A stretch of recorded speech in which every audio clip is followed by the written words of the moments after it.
والصلاة والسلام على رسول الله وعلى آله وصحبه وبارك وسلم. Assalamu alaikum wa rahmatullah. We haven't met, I think, in a couple weeks, right? So the place we left off last time was the conclusion of the boycott against the Banu Hashim and Banu Muttalib. Is that correct? Yeah. Right. So what we want to talk about today, we'll deal with some of the kind of aftermath of the boycott, and then what essentially leads into some pretty difficult moments in the Prophet's life. In the 10th year of revelation, the death of his uncle Abu Talib, the death of Khadija radiallahu ta'ala anha, and what essentially then catalyzes his outreach to the city of Taif, the Banu Thaqif, and others to find a new space that ultimately becomes an inroad to them going to Medina after 13 years of revelation in Mecca. So what we're probably going to do today, just because Maghrib is going to come in the middle, we're going to take a pause for Maghrib, and we'll come back for like another 30 minutes or so. Is that fine for everybody? I think it's not fine. You want to, I know you didn't get your nap, man, so you're a little cranky. I'm sorry. But, Maghrib, I think, is at 7:40-ish, right? So we'll stop for Maghrib as soon as it comes in, and then we'll come back. And if we need to, people can kind of move chairs a little bit, but I don't know how many people are going to show up for Maghrib. It could be a lot. This is orientation week, but also maybe not as much because it's orientation week and there's a lot of other things going on. But if we do that quickly, and we can come back probably before 8, and then maybe wrap up around 8:30 or so, inshallah. If anybody needs to leave after Maghrib, that's totally fine also. So at the concluding point of the boycott, we said that they were willfully engaged now in essentially this self-exile, right? Like the Meccans had created a boycott that was targeting the Banu Hashim and the Banu Muttalib because they had engaged Abu Talib, the Prophet's uncle, to hand over the Prophet because they essentially wanted to execute him. They were going to kill him. And at the refusal of this, there is now an implementation of a boycott that has multiple layers to it. They refuse to marry into or let anyone marry from these clans, the Banu Hashim, the Banu Muttalib. There is a refusal of any type of social interaction. They're not engaging them in any way, shape, or form. And there's no business transactions allowed to be done. And so if someone would come in to do business, they would purposely offer a lot more money for what it was that they were selling to the Muslims at that time and the people of the Banu Hashim and the Banu Muttalib, just so they would be deprived of this.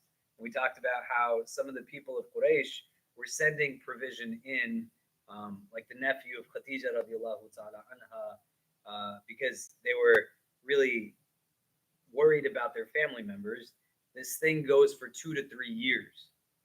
There's narrations that talk about how in the midst of this, they were made to just eat now the leaves of trees.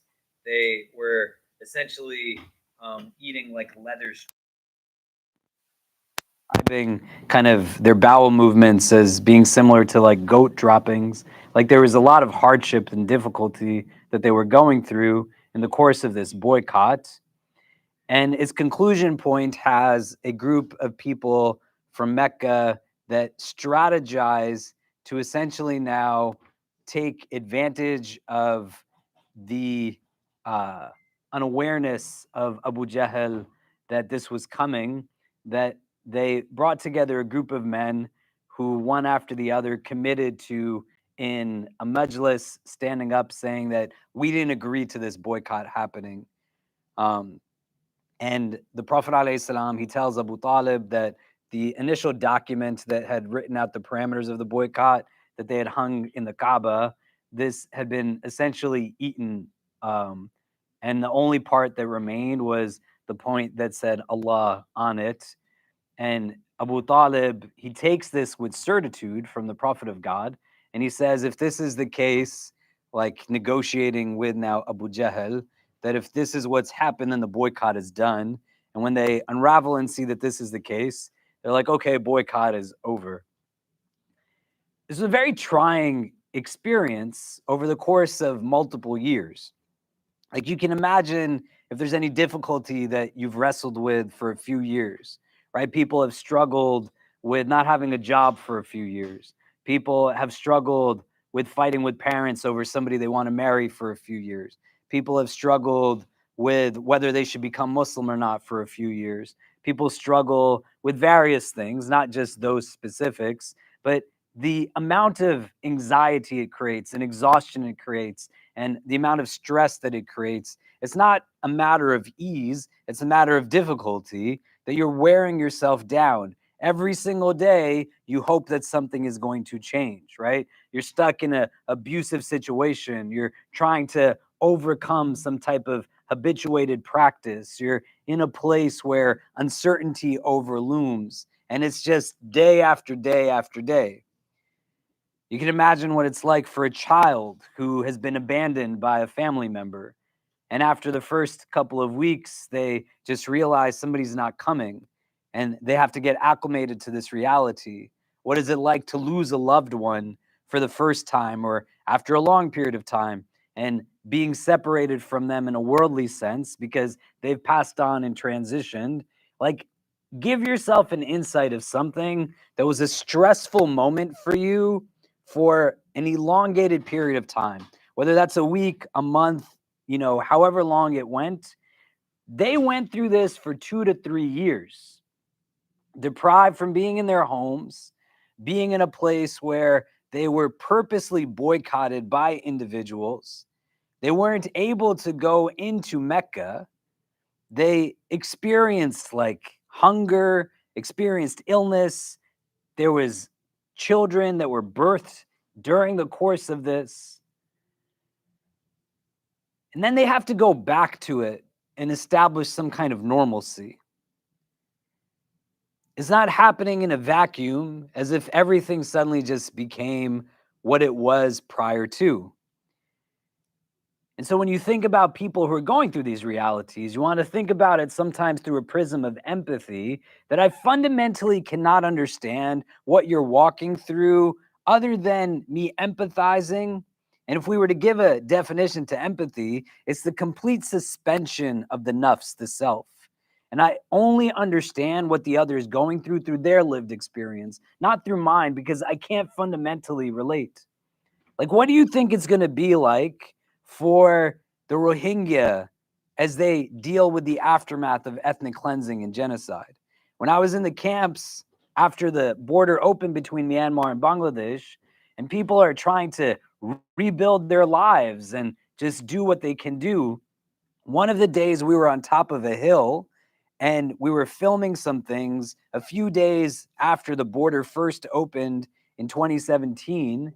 And all of a sudden, where I was standing on the top of a hill with a camera person just like this, it was me, a camera, and a camera guy. Like, we got swarmed by 1,000 people. I had no idea what was going to go on. And then all I could see was them looking all in the same direction. And you could literally see from where we were over the Naf River into Myanmar. And in broad daylight, there's just these huge clouds of smoke indicating that fires are still being lit where they left from. There wasn't one refugee that I met in those camps that couldn't tell me that they hadn't witnessed loved ones be burned alive in front of their eyes. May Allah make it easy for them. How do you get acclimated to this? And whose responsibility is it to play a role in the acclimation? That individuals who have sustained generational traumas, difficulties of conflicts, the realities of the consequences of systemic and structural racisms and inequities. Fundamentally, what's going to happen for those who are survivors of everything that we're seeing transpiring in Gaza when they have to now go back to the rubble of their home. And we see a variety of things in our feeds of people that are still praying in the rubble and people who are cooking in the rubble. But you also see people who are standing in front of the corpses of bodies, and they are saying that we are going to complain to the messenger of God on the day of judgment. Where was your ummah? And you don't want to hear that through a prism of unhealthy guilt, but you want to be able to understand that there's people who are still going to be existing in this world after all of this. What are they going back to? How do you sit and look in the face of somebody who played a role of your persecution? How do you go back and just with normalcy? Like the Prophet wants to go back and pray in front of the Kaaba. It's not that like a moment happens and then a moment happens and there's no real lived experiences between this. And if you can analogize what it was like for you to have a toxic friendship, a person of negativity, a high stress relationship in your life, something that was fundamentally challenging, or God forbid, you were on the end of inundating somebody under that. You are the reason as to why somebody felt that type of pressure or pain or stress. Duress that no human should have to go through. Is it a reasonable expectation when they come back now into your existence that they're supposed to pretend like nothing happened? And in the midst of this now, the prophet of God is being met with a lot of the challenging things that we saw. The things that we discussed in terms of responses to revelation, he's still experiencing it. It's not that they all came back into Mecca and everyone was just, okay, let's be indifferent towards this, but they continue now in everything that was transpiring. The hardship that comes in addition to this is that going now into this 10th year of revelation, Abu Talib pretty quickly after their return to Mecca from the boycott, he develops illness and ailment. The time between his passing and Khadija radiallahu ta'ala anha's passing is about 40 days. And they say she passed on the 10th day of Ramadan of that year. And so he passed away 40 days prior, right? We're looking at the month of Rajab, the month of Sha'ban, towards the end of that, the beginning of it. There's not a lot of time to cope after you've gone through like this severe difficulty. And he knows that there are people in the city that he's in that they want to kill him. And he's trying to cope with all of this simultaneously as he is still continuing to try to propagate and preach this message of Islam. Abu Talib's circumstances are rooted in a few different things. But he's in this place where his now commitment to his own tribes are things that start to supersede some of the Prophet's urgings of him to just recite the Shahada. We're going to talk about some of that in a little bit. But what I'd like for you to do first, just so we can kind of get talking to each other, what do you think it was like for the Prophet, the Banu Hashim, the Banu Muttalib? Because all of them weren't Muslim who were succumbing to this boycott. There was people who were just part of the clans of the Prophet that were also in it, and they had to come back to this place that they were deprived of, but also the people who treated them this way for a few different years, right? And you want to think about it from the remarkableness of what we know and not isolate incidences, but think about them together, that the Prophet is going to come towards the end of the Medinese period, and people who are anticipating the just retribution, this house is forgiven, this house is forgiven, this house is forgiven. But there's still those other companions in addition to the Prophet of God who are dealing still with the difficulties of what this experience is bringing to them. What do we think that was like for him, and how do we relate to this experientially? that he's coming back to relationships that are not just hard, but are oppressive. He's coming back to a society that's built fundamentally on a platform that its leadership is now having conversations not about if, but when and how they should kill him. And he's still bringing himself back to this place.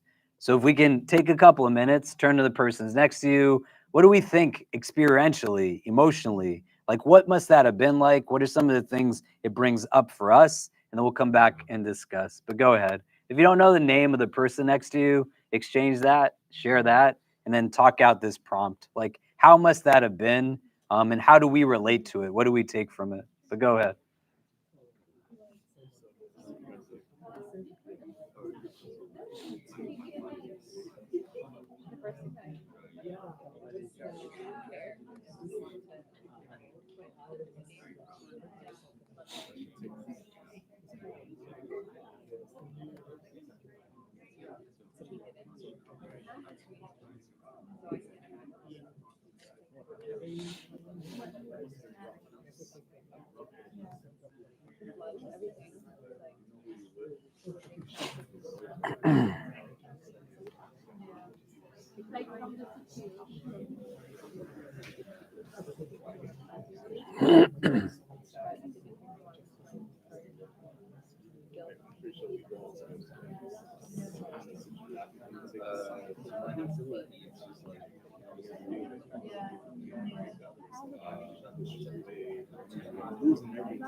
Oh, great.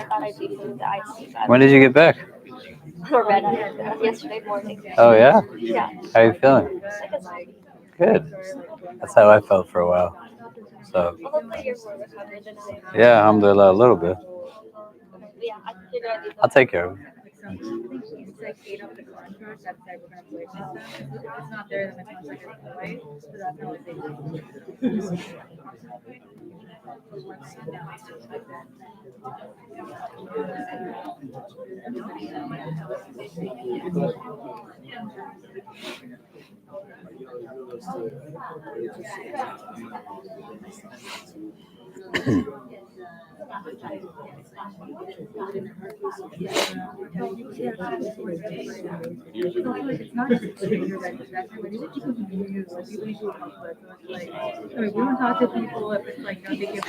Okay. What are some of the things that are coming up? Maghrib's actually a little earlier than 7:40. So, what are some of the things you're discussing? Yeah. We discussed how this is a perfect example of how we can always look for the best in people, even though we know some people may not have the best intentions for us, or we know their hearts aren't pure. continuously going back to a place like that shows us that no matter where we are in the world, as long as we look for the best in people, then inshallah, hopefully everything will turn out. Okay, so you can look for the best in people. What else? Yeah. I think sometimes it's hard to understand.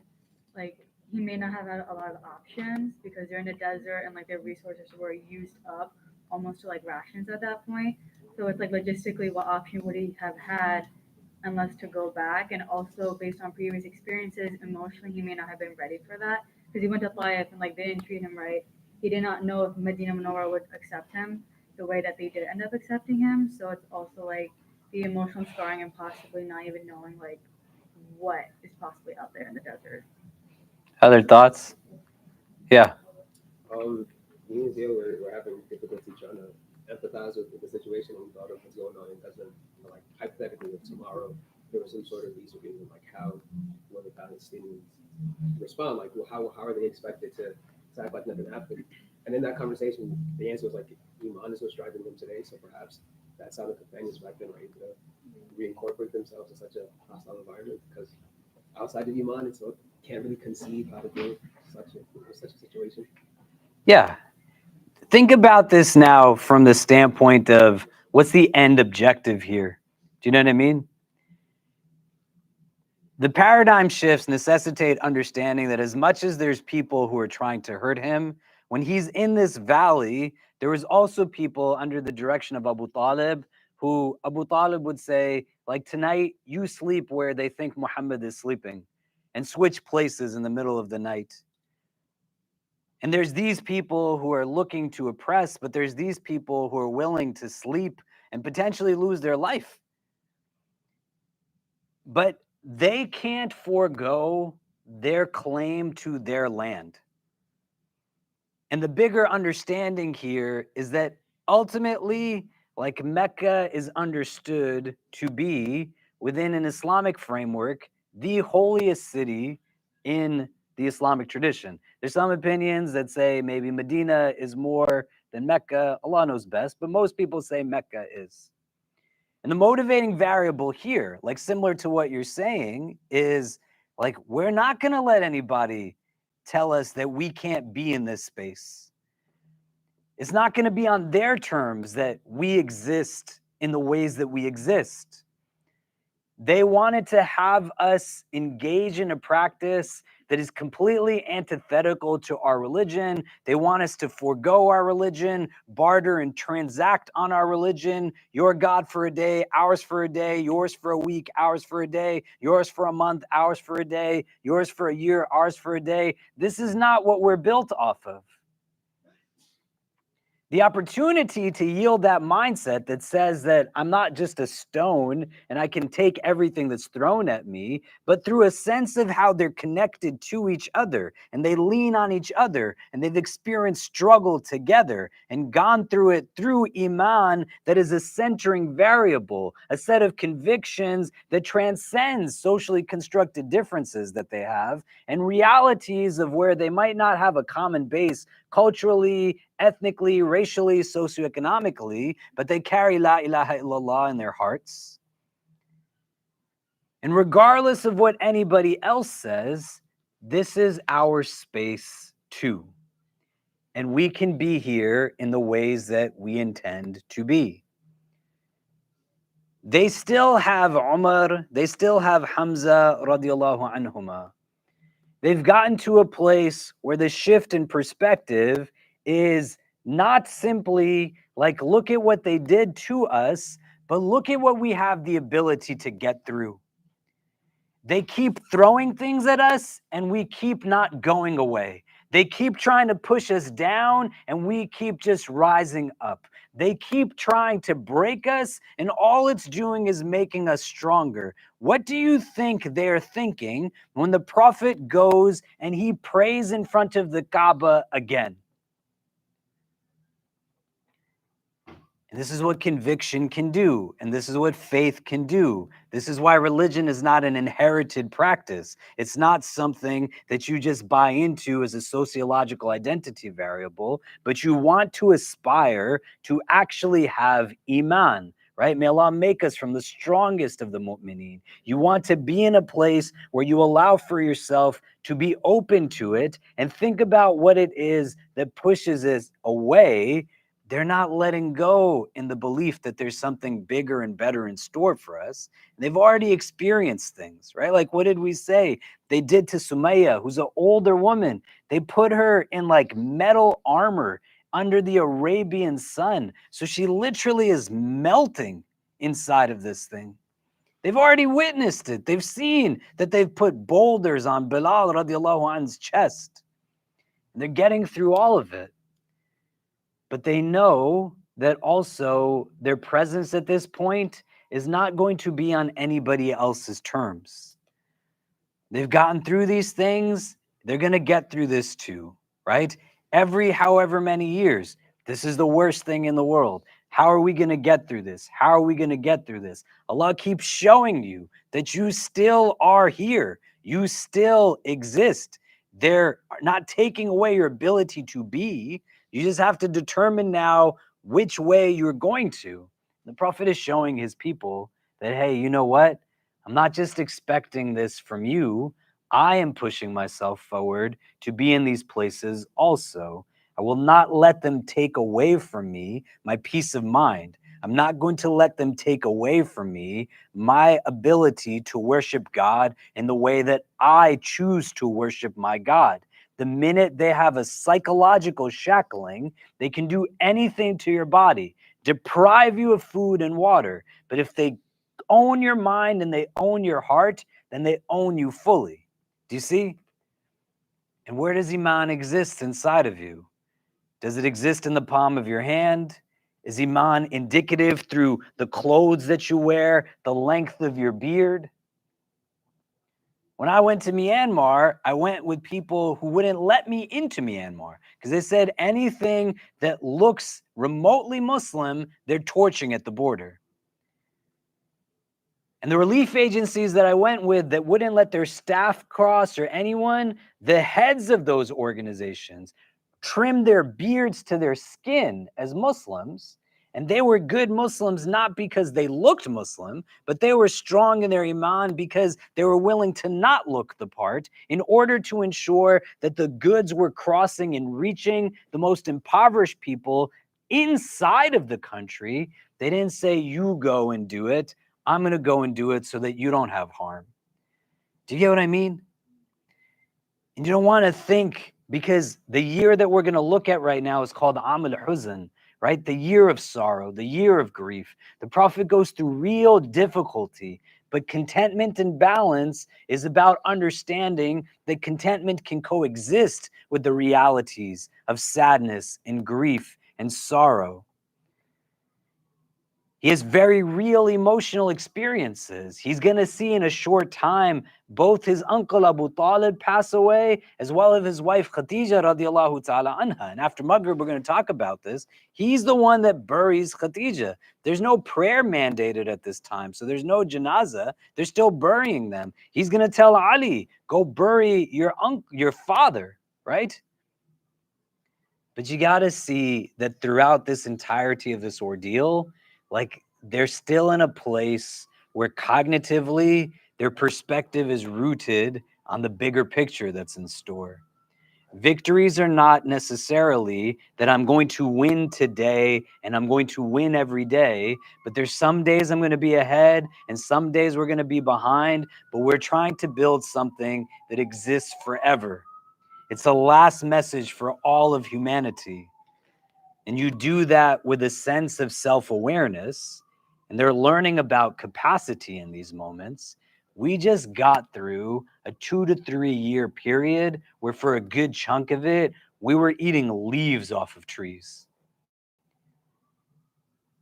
How can anybody expect that they're going to break the spirit to people in Gaza? Look at what these people have been through, man. And they still, don't step down.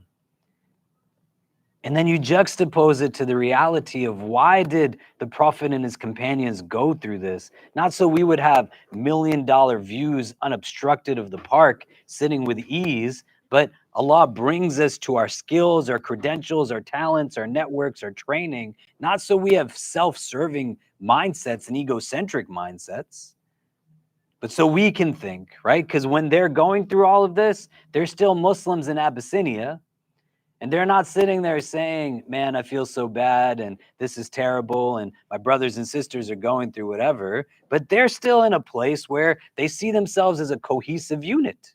Do you see what I mean? Let's take a pause here. We'll pray Maghrib, and then we'll come back for like 30 minutes after Maghrib, inshallah. Does that sound okay? Okay. Can somebody call the adhan, and we'll stand to pray?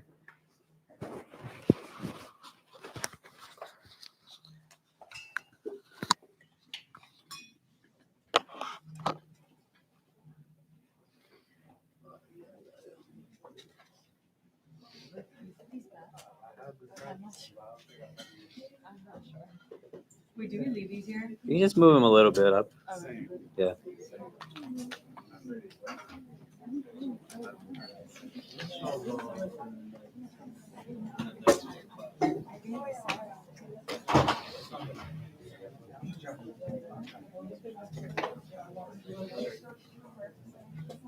الله أكبر الله أكبر الله أكبر الله أكبر أشهد أن لا إله إلا الله أشهد أن لا إله إلا الله أشهد أن محمدا رسول الله أشهد أن محمدا رسول الله حي على الصلاة حي على الصلاة حي على الفلاح حي على الفلاح الله أكبر الله أكبر لا إله إلا الله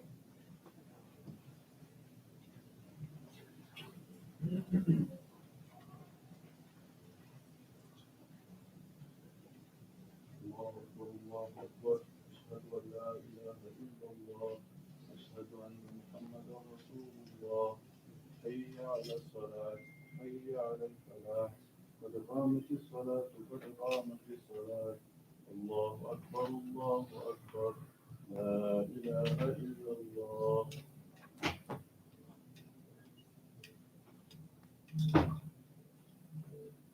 الله أكبر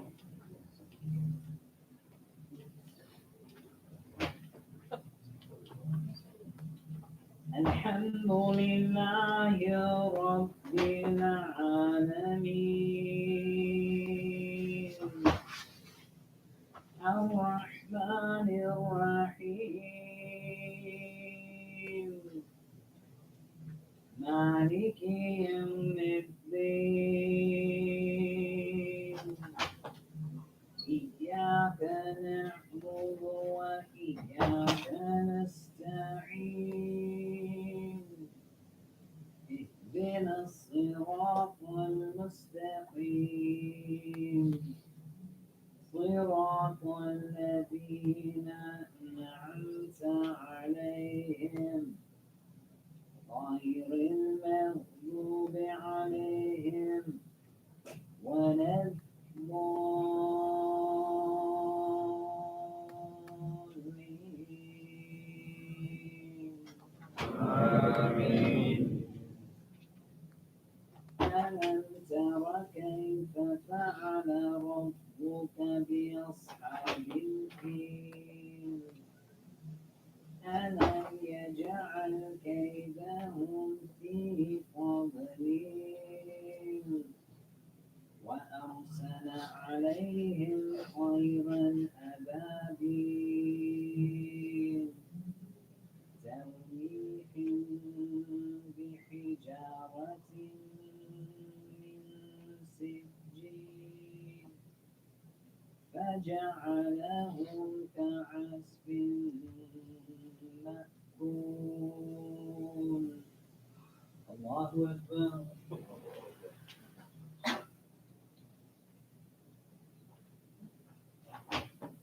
سمع الله لمن حمده. الله أكبر.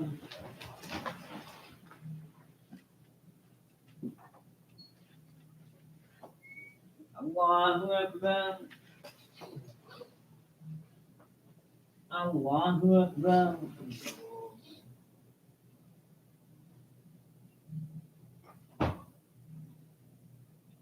الله أكبر.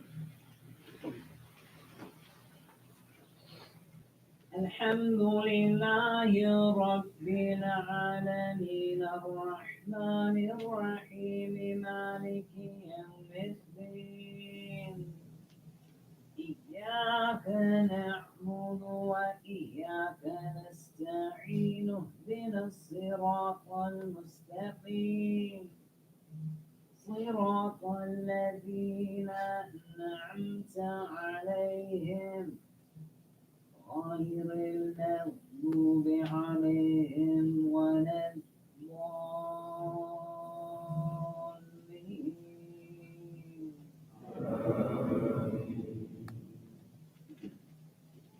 قل أعوذ برب الناس ملك الناس إله الناس من شر الوسواس الخناس الذي يوسوس في صدور الناس من الجنة والناس.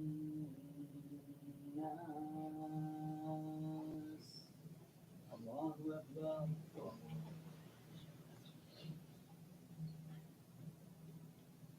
سمع الله لمن حمده. الله أكبر.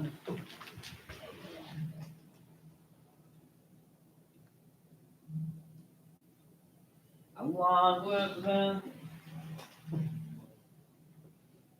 الله أكبر.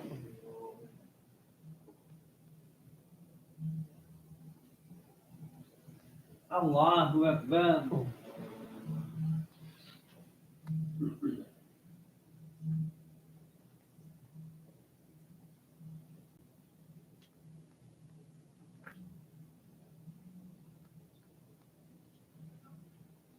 الله أكبر.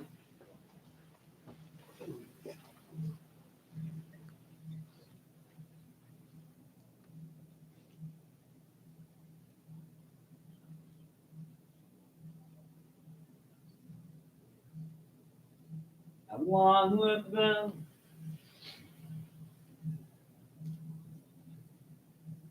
سمع الله لمن حمده. الله أكبر.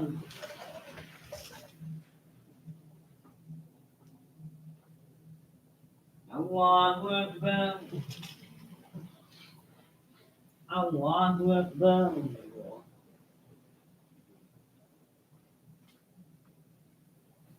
الله أكبر.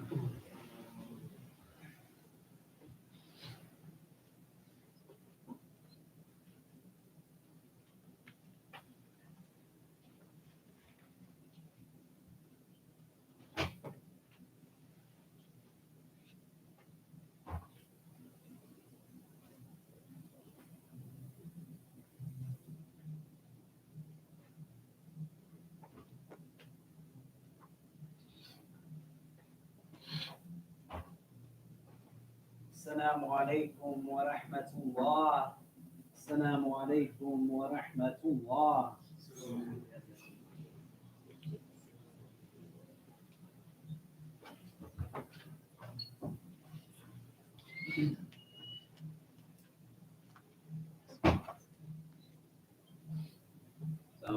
Allah. So when people are done praying their sunnahs and nawafil, we'll resume the halaqah, inshallah, probably in about 5 or 10 minutes. Feel free to finish your prayers and get started again.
All right, everyone, take care.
Oy.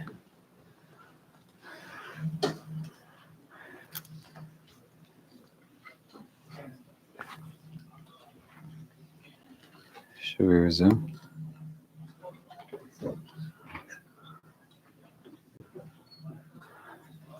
Okay. Is this thing on? How do I tell if it's on? Is Is the computer on? Recording. Yeah. Is on? Yeah. Okay. Bismillah. Bismillah wa alhamdulillah. Wassalatu wassalam ala rasulillah. So building off of what we were talking about, I took my kids and my wife to Cape Town in South Africa. I don't know if anybody's been there before. Has anybody been to Cape Town before? Yeah, it's a beautiful place, right? I was ready to move there. And my wife and my son and I were like, yeah, let's stay here. My daughter said, no, Baba, I'm a New Yorker. We have to go back to New York. I was like, okay. One of the places we visited in Cape Town was Robben's Island, where Mandela was imprisoned. And as we were where Nelson through various parts of the island, and the person who was guiding us brought us then to an area where inmates essentially were made to sleep on the ground on basically like a thin sheet that was the equivalent of a sheet of paper. They were grossly mistreated, very deeply abused. And as he's describing it very vividly, the tour guide then says to us, and I know this because I was imprisoned in this cell that we're sitting in right now. There's a lot of different people that were on this tour with us, some that weren't really paying attention so much, some that were a little bit more embedded in it. And I looked at my wife and I said, that's crazy. Like, he's back in the cell that they incarcerated him with, along with Mandela. And so I asked him, how can you keep coming back to this space? And my wife, who works with children who are survivors of abuse, a trauma specialist, also was asking him, like, fundamentally, how do you harness this as a reality for yourself?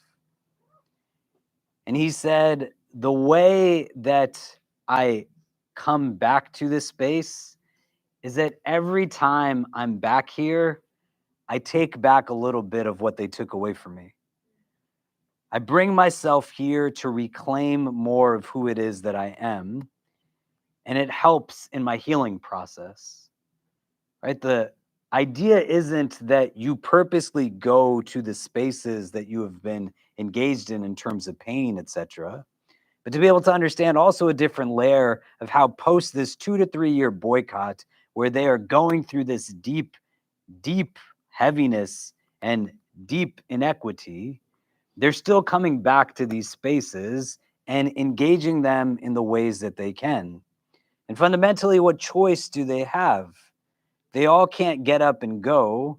Abu Bakr does say to the Prophet ﷺ, like we said in previous sessions, that he wants to migrate also now, right? And Ibn Daghina, who is not Muslim, he's the chieftain of the Banu Kanana. He says that you're under my protection, and people remember the story. But the Prophet can't stop being the Prophet. He doesn't get to say, tomorrow, guys, I'm just going to take a day for myself, right? I need like some time for me. But he's acting upon with Iman the rituals and practices that he's been given, right? Qum al-layla ila qalila is still there. He still has the postures of prayer. The mandated 5 daily prayers have not come yet. They're going to come soon. But he's still in this place where he's engaging in his own inward state and ensuring that it has that capacity. And difficulty, you can open it, it's okay. Difficulty after difficulty keeps coming their way. The year now that they're in is going to be called Am al-Huzn, right? The year of sorrow, the year of grief. And this is the second time that we are getting like a pronounced year in these discussions, at least, right? The first one was Am al-Fil. The year the Prophet is born is the year of the elephant. And so they're naming things through major things that take place, right? Meaning the severity of the sorrow of the Prophet of God is so pronounced that the historians of the prophetic biography name this year the year of sorrow, equivalent to the year of the elephant when elephants came to destroy the Kaaba. That's how heavy the sorrow is the Prophet is feeling. the grief that he's experiencing. It's not that, oh, like I said something mean to somebody, or my kids, they like fight and they're playing 5 minutes later. The ongoing continuity of just emotional angst and heaviness becomes something that's important to reflect upon here. That Amal Huzn should not be glossed over. The heaviness of the grief is so deeply concrete that they named the year after this, the entirety of it. And it's 365 days in a year, right? So the year is known for this, that the companions say the Prophet wasn't the same person after all of this, especially after the passing of Khadija radiallahu ta'ala anha, as he was before all of this. It has an impact on him, right? You lose loved ones, it's very different.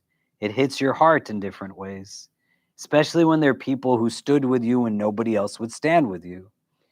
We're going to look at this a little bit, but our tradition is not devoid of these things. Like if you come to the Arba'in an-Nawawi class that we do on Monday nights, and we're looking at the 11th hadith, right? Da'ma yuribuk ila ma la yuribuk.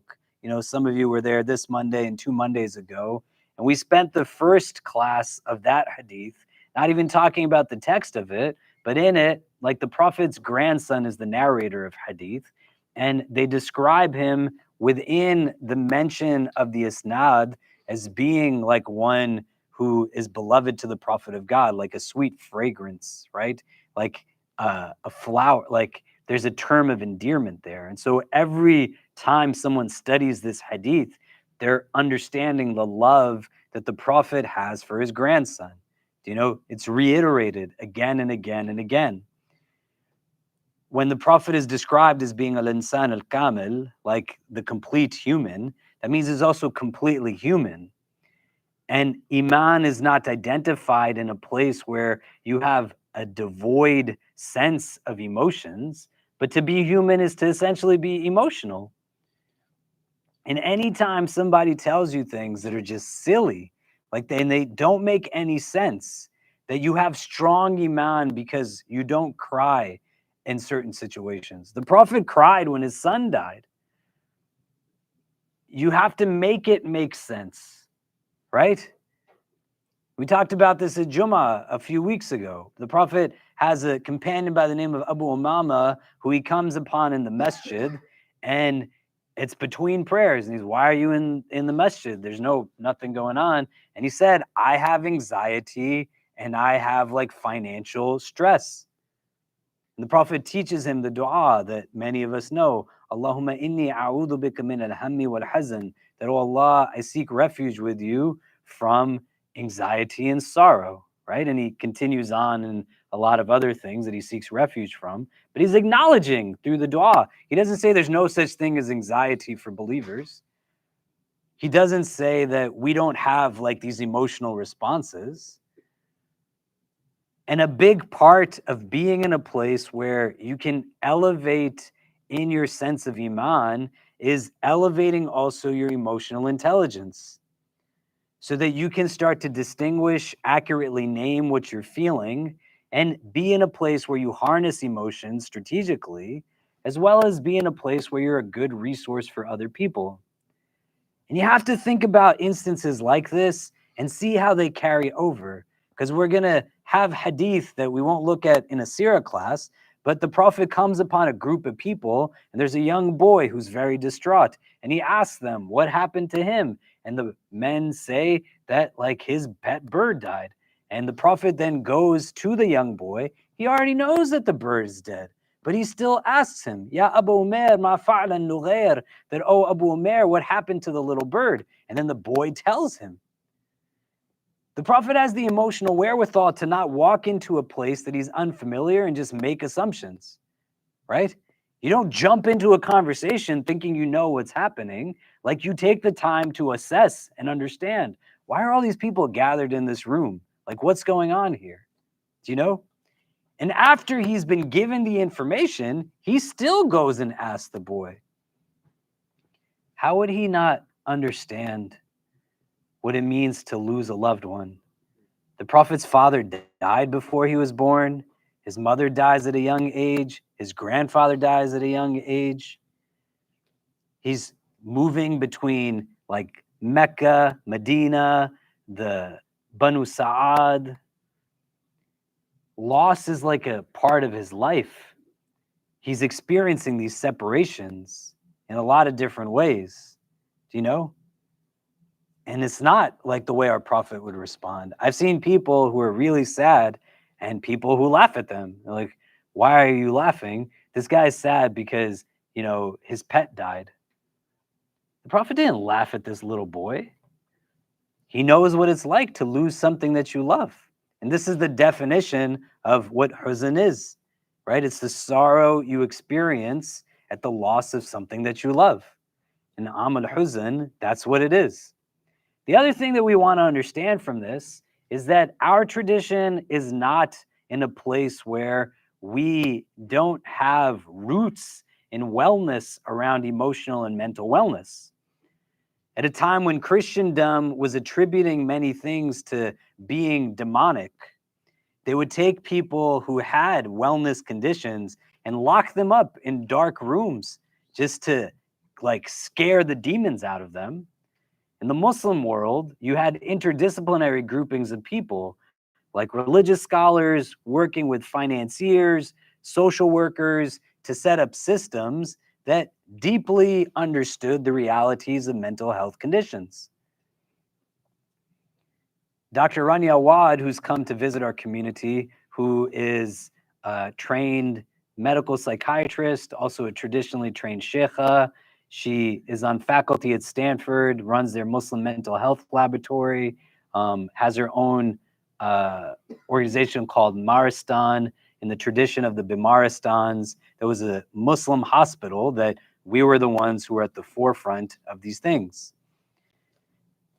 And a bunch of other people who are well acquainted. In her research, she's upended Western ideas that they're the starting point for certain understandings of things psychologically, because she's found from Mufassirin, like centuries before, the same ideas being articulated, saying that we were people who were contributing to this stuff.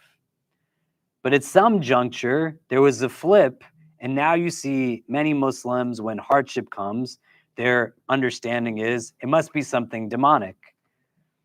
Mental health, mental wellness, emotional health, emotional wellness is not seen as something that is meant to be discussed. You keep it to yourself. And the tradition that we have of letting people carry and hold what's in our hearts are not things that we do, because we assume that we are broken in some way simply because we express emotions. The Prophet had an entire year of grief in his life, a year of sorrow. Why do you hate yourself when you get sad or think that there's something wrong with you? Or an even more important question, how did we become a people that don't simply ask people how they're doing? Or when you see somebody that's in a state of disarray, the Prophet asks his companions, when he can tell that something is on their face, like, what is going on with you? He knows what it is that they wrestle with and what they struggle with, and is inquiring about it. It's not meant to be something that's discomforting, but it's a state of honor to be in a place where you can hold somebody's heaviness with them and not make them carry it by themselves. How could they get through this boycott? How could they get through 10 years of what they've been through, right? The first few were like a secret, engagement of revelation, but when the public call and command is made, right from the onset, they're dealing with heaviness. They're in it together.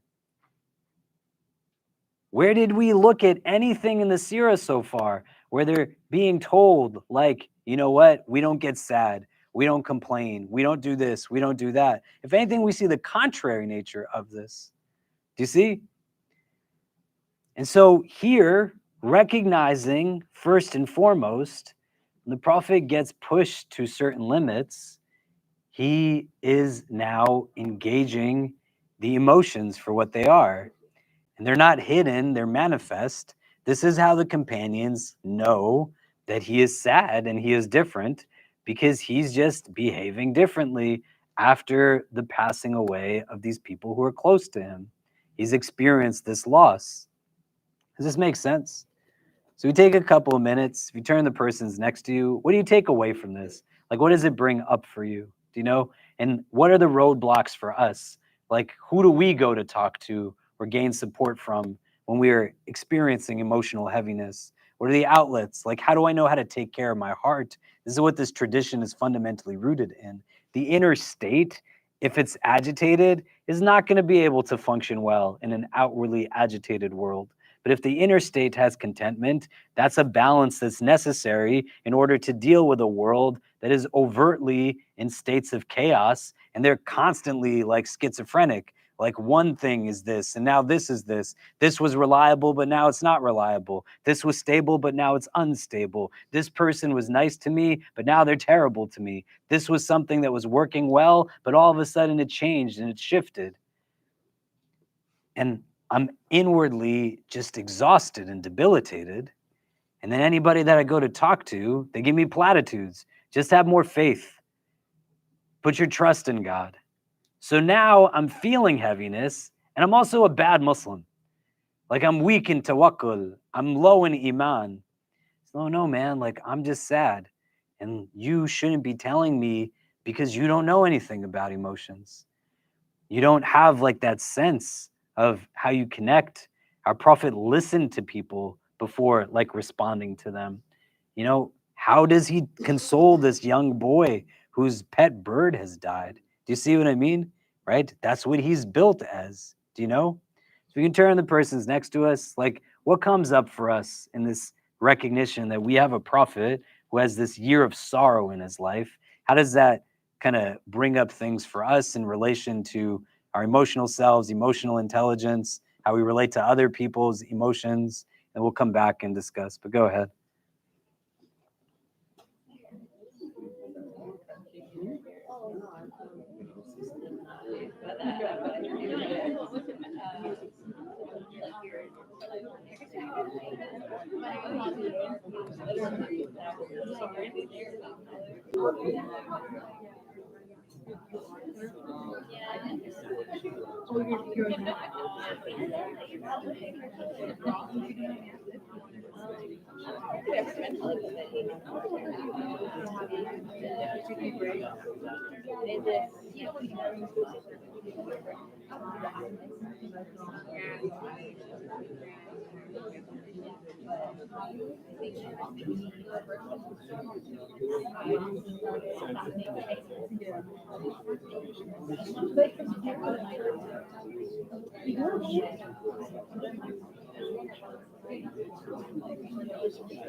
I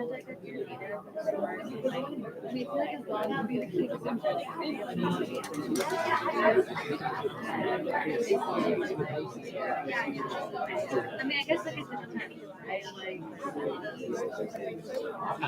it does have to be into it. Yeah. Like if it's more like but I think the key is to be variety of flavors too. Like I don't like flavors, but flavors because it's like it kind of gives you like a different perspective. It kind of like a sounding board.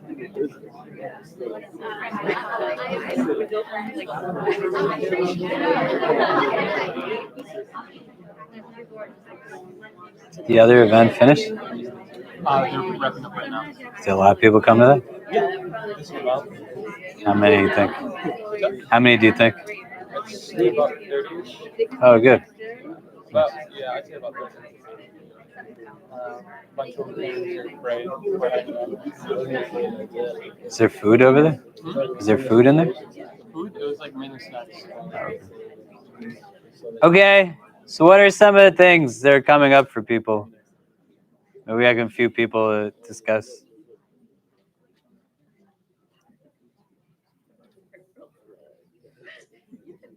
He's got something to say. What did he say?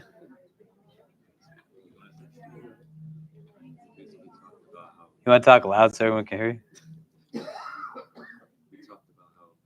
You didn't talk louder at all. I feel like you got softer. Yeah, I mean, we talked about how important it is to validate these feelings, to know that these feelings are not something that makes us, especially like us, like less of a man, or that it's something that makes us feel weak. It's a human thing, and it's in our religion to have these feelings, and it's not something that's outside, something that our religion invalidates. And I also told him about how I have a friend who I sometimes go to talk about these things. He's very mature and just he's gives good advice. And just there to listen. If sometimes you just don't you can't give advice, or just someone there to just listen. Amazing. Great. Other thoughts? Takeaways?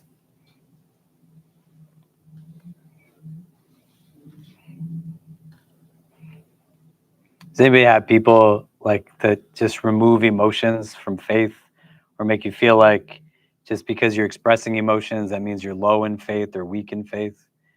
Have you ever heard somebody engage you in that way? Yeah. We talked a lot about culture and religion. A lot of times, as the age we're at now, we have to unlearn a lot of things that we learned, because a lot of the stuff we learned is cultural, it's not religious. So it's kind of differentiating what is cultural versus what is actual religion, and what we're taught is a thing that's toxic culture, as opposed to what is actually part of the song. Yeah, and you want to think, why in some cultures might people not express emotions? If you're the child of colonization, you're the child of somebody who's constantly looking over you, telling you who you are is unacceptable. You're scrutinized, a ton of the time in your day and your night. You have to be in a place where you sometimes bear the facade of something. It's not necessarily still a justifier to things, but it's not easy, right? And at some level, somebody in that chain has to say, I'm going to do it differently, And I remember who my teacher is, alayhi salam. He let people be emotional. He taught his children that he loved them by telling them that he loved them. Do you know? Person comes, I have 10 sons. I don't kiss any of them, when he sees the Prophet kissing his grandson. And he says, there is no mercy for one who has no mercy, right? Understanding for yourselves, but it's not to take it as a weapon to throw it back in someone's face so that you're perpetuating the cycle in a different way. That's what Shaitan wants us to do. So if you have a elder in your life who just is devoid of emotional intelligence, you're not going to get them to become emotionally intelligent by being emotionally unintelligent yourself, right? So if they say something and you're like, you're not like the prophet at all, right? Like you're terrible at Islam, you know? That's not gonna be. They're not gonna be like, oh yeah, thank you. You made me realize the error in my ways, right? They're just gonna double down, right? Like a recognition with strategy that also understands how the ability to acknowledge that this is who we are. Allah is the one that gave us our emotions in the first place, and the capacity to feel enables us to then be in a place where that can create a strength as we find ourselves in difficult situations, or we start to build strategy around who do I actually open up to, right? Like I have someone that I go to express that's just listening to understand, not listening to respond. So I'm not holding all this stuff. Because where do you hold all of it? You know, like the same place you hold Iman is the place where you hold sadness. It's all sitting in your heart. You might feel it in your entire body, and the spiritual heart has capacity to it. It's not infinite in what it can hold. So Amul Huzn is giving us an idea that our prophet is like human in every which way. And we understood this from other parts of what we looked at in the Meccan Seerah thus far, where he fundamentally is still like a human. And he says this himself, right? I'm just a human, right? When he's telling people that he's a bashar, right? He's a human, that's who I am. When the Prophet now gets to this place with Abu Talib has been impacted by illness.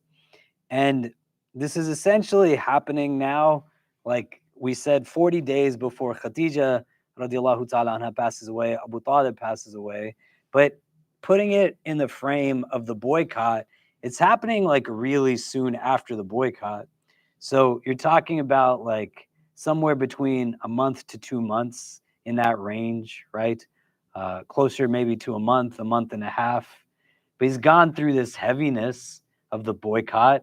And then now he's got also like the heaviness of his uncle is getting sick.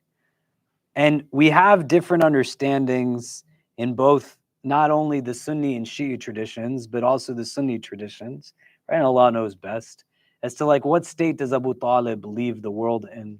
So Ibn Ishaq, who's a historian of the Seerah, who many of us read like versions of the Seerah built upon his Seerah, says that towards the end of Abu Talib's life, Ibn Ishaq, he says that Abbas radiallahu an says that he heard Abu Talib murmuring something, and he puts his ear towards his lips, and then he tells the Prophet, he said what you told him to say, but the Prophet doesn't hear it. Do you know? And there's other narrations and other hadith that give us indication that the Prophet very much so understood, and Abu Talib said he's like sticking to what he's sticking to, right? So in Sahih Muslim, in the book of Iman, the 24th hadith, Sayyid ibn Musayyib narrates from his father that when Abu Talib was about to die, the Messenger of Allah alayhi salam came to him and found him with Abu Jahl and Abdullah ibn Abi Umayyah ibn al-Mughira. And the Messenger of Allah sallallahu alaihi wasallam said, my uncle, you just make a profession that there is no God but Allah, and I will bear testimony before Allah of your being a believer. Abu Jahl and Abdullah ibn Abi Umayyah, addressing him, said, Abu Talib, in the religion of Abdul Muttalib. The Messenger of Allah constantly requested him to accept his offer, and on the other hand was repeated the same statement of Abu Jahl and Abdullah ibn Abi Umayyah till Abu Talib gave his final decision, and he stuck to the religion of Abdul Muttalib and refused to profess that there is no God but Allah. Upon this, the Messenger of Allah remarked, by Allah, I will persistently beg pardon for you till I am forbidden to do so by God. It was then that Allah revealed a verse that's in Surah Al-Qasas. It's the Surah Al-Tawbah, sorry. In Surah Al-Tawbah, the 113th verse. There's another verse that later on we could look at. But if people want to pull up really quickly, verse 9, 113, it's something that's revealed in this instance. in the aftermath of Abu Talib's passing. Does somebody want to read this for us? 9:113, the Arabic, the English.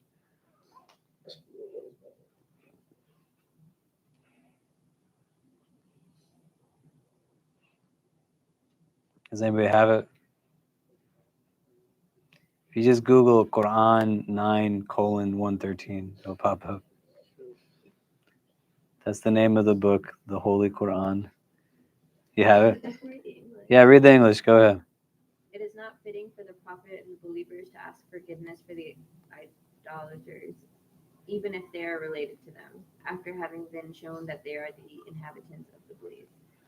Okay. Somebody read the Arabic.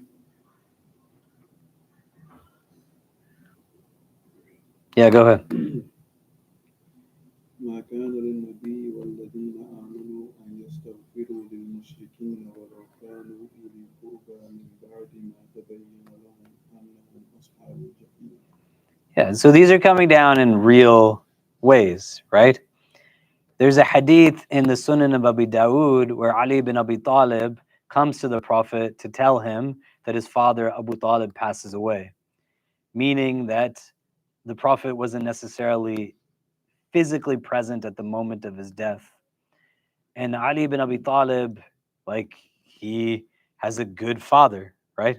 Abu Talib has been such a great supporter of the Prophet of God.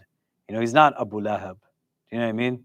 He didn't go to the extent that Hamza went to and converted to Islam. But Ali ibn Abi Talib, he is told by the Prophet to go bury his father. And Ali ibn Abi Talib is a little taken aback by this because his father's not Muslim. The Prophet says, like, go and bury your father. And he then comes back and is like distraught, and the Prophet makes dua like with him and for him. And Ali is deeply appreciative of these duas. There's a lot that we can take away from that, but with a recognition that if you have family that's not Muslim, it doesn't mean that it's prohibited for you to attend like a funeral. The things you can't partake in are worship oriented. Do you know? But somebody's mother dies, that's their mother. Like, and we're not going to tell them don't go to their mother's burial. Do you know? But similarly, you wouldn't walk into a church and start praying the way that they pray in a church. You're not going to perform ritual that is other than the ritual of our religion. Do you see what I mean? Abu Talib, what you want to understand on different occasions, he demonstrates like an awareness and a knowing that the Prophet is like the Prophet. I mean, think about what we talked about in relation to the boycott, that the Prophet's the one that tells him, like, the boycott letter has been eaten up. And Abu Talib says, like, my nephew's saying this, like, that's what I'm going with. Do you know? But just because he has a knowledge of it doesn't mean that he's actually becoming submissive to it. Do you see what I mean? There's a difference between these things, right? And we want to understand Islam is not just like knowing God exists, but submitting to God. Do you see the difference between the two? Do you see what I mean? There's a lot of people that know like Allah exists, right? There's a lot of people who might also consider the prophet to be a prophet, but the submissiveness to the religion becomes what makes you Muslim, right? Like Aslamtu, I converted to Islam, means like I am submitting to Allah. I'm actively choosing to be an abd of Allah and not of anything else. Do you know? And for Abu Talib, like what we're taught is that there are like many people of the muhaddithin who would say he did not leave this world as a Muslim. And there's indication from Quran and Hadith that that's not something that happened. And we then have some of the muhaddithin that take these narrations of Ibn Ishaq and they say that this is what Abbas radiallahu anh said. And so better for us to just adopt like a mindset of neutrality and leave it with Allah. Do you know? And also understand, like in the Shia community, they across the board believe that Abu Talib died from like left the world as a Muslim. Do you know? and have like a very deep connection in that regard. So not the thing to like engage in polemics on, right? Because again, you want to understand the emotionality of something, and what goes into it. Do you see what I mean? Khadija radiallahu ta'ala anha is going to pass now 40 days later. And just in the interest of time, maybe we'll pick up from there next week.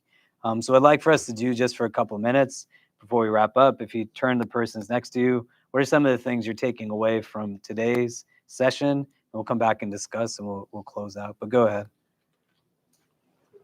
Share, buddy. Right? We've been on stage. Yeah. Right? Obviously. Yeah. I was gonna say,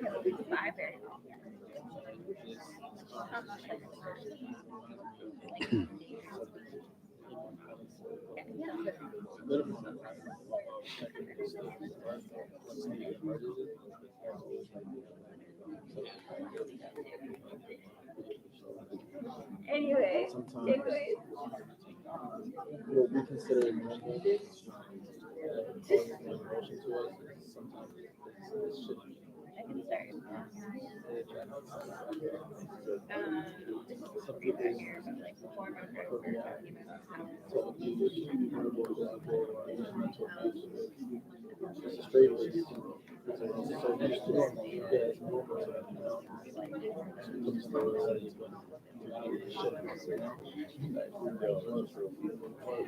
the type of effect it can cause in heart disease, you have no but I was sort of reflecting on that. We could leave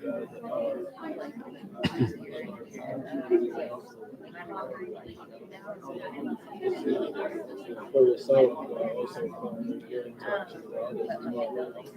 Even your interaction with the loved ones.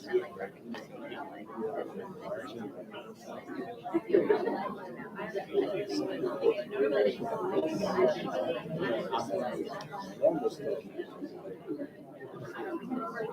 You said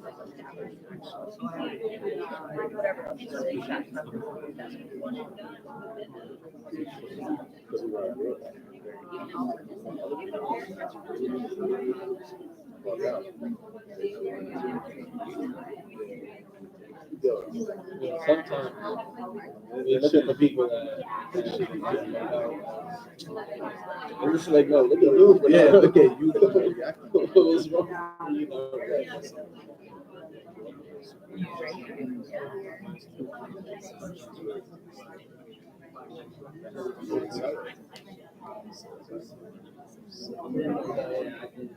yeah.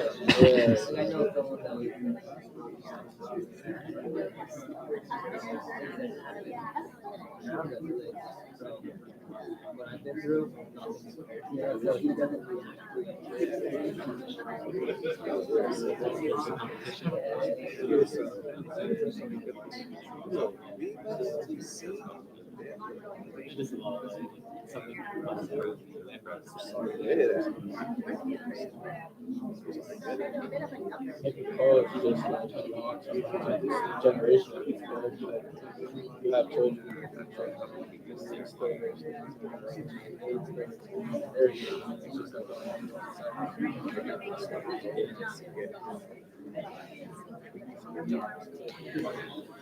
Okay. What are some of the things that we're taking away from today? What's coming up for people? Any thoughts? Do you want to say something? We talked a bit about just like existing in this space, and even like today, for comparison to like when we pray for Eid, for example, at the park, just like being in that public space and existence is resistance. I think we kind of mentioned, and just making sure that our iman is strong enough to be able to show up in those spaces, even if it's difficult. Yeah. Other thoughts? Any takeaways? Yeah. We have takeaways, but I had a question that came up with the No. only because we spoke about the importance of building emotional intelligence and going through struggle as a community because it helps go through that. But I was curious as to how you mentioned the Muslims in Abyssinia, they still felt connected to those who were being boycotted. But how do we know how else they were reacting to that situation so far? I mean, there were some people who come back from Abyssinia, but not like the entirety of the group. But we know in the 7th year after Hijrah is when like a good chunk of them come back to Medina. But they're like essentially like thriving in Abyssinia, do you know? But there's not any indication that they were called back to Mecca to like stand with people during the boycott. They're not told like we all have to like go through this. Do you know what I mean? Because they're not there. Do you see what I'm saying? Does that make sense? Right? And to reflect and understand on this, that like they're actually staying in Abyssinia for some time. So what if Medina doesn't work out? You know, so they're in this satellite location ensures that there's still continuity to Islam. Do you see? Because they don't know what's going to happen to them at any given point in time, right? Like when the Prophet's standing at Badr, he's making dua, like if we're gone, like this is done. Do you know? You see, you get what I'm saying, right? But the whole idea is to really embody these hadith that understand, like, you know, we're likened to a body, and if one organ falls ill, the body experiences fever, but you're seen like all together as one unit, even if you're physically separate from each other. Do you know? Do you see what I mean? And they have this constant like delay in information, but information is there because people are still going on merchant routes and going on these trade routes, and bits and pieces of information are coming back and forth. This is how the Prophet knows they get to Abyssinia the first time, because he meets somebody coming from that place, and they give indication as to like, yes, this group was being led by these people and these kinds of things. Do you know? Yeah. Other takeaways, other thoughts? Yeah. Like right now, thinking about the ayah we just read, as to how difficult it is for people who revert to Islam and not to be able to like pray, I guess, for their family members who are not part of Islam. I don't know if you can elaborate a little bit more. I think there's a lot of things that make it difficult for people who are converts to Islam, do you know?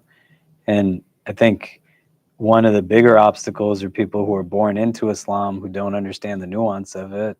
And then there's not that sense of collegiality or brotherhood and sisterhood that recognizes like these are people too. Do you know, we have the blessing of a diverse community, but think about Muslim communities you frequent objectively, right? Like people don't let their kids marry people that are coming from different backgrounds. So what happens to people who don't have family that are Muslim? People only invite people into their gatherings that are of the same race or same culture. So how many converts spend Eid alone with like no gifts or no hugs? Do you know? They're not invited to like iftars. They're not invited to different things. Do you see what I mean? And fundamentally, like they still choose to practice Islam, and that's like a statement of iman. And then the rest of us, we're gonna have to explain to God like why we did it in the ways that we did it, you know. But yeah, reflecting on things like this, and then thinking like, man, what a jerk am I to people who take their shahada, you know? And how does it work to like wrestle inwardly with the reality that like my family is not Muslim, and how do I reconcile that? And then thinking amongst like blessings and gratitude that you have, that you don't take the gift of iman lightly. Do you know what I mean? Okay, why don't we take a pause here? I think the building might close at 9, but I'm not sure actually because of like orientation stuff. But just so people know, from next week, the academic semester is starting. So Dr. Marwa is going to be doing her halakha at 6 before this. She'll resume it again, and then we'll start at 7. And there'll be Maghrib in between. At some point, we'll just start after Maghrib time. But people can anticipate probably for the first couple of weeks that like we'll take a pause for Maghrib, and then resume after Maghrib, unless that's just seeming like it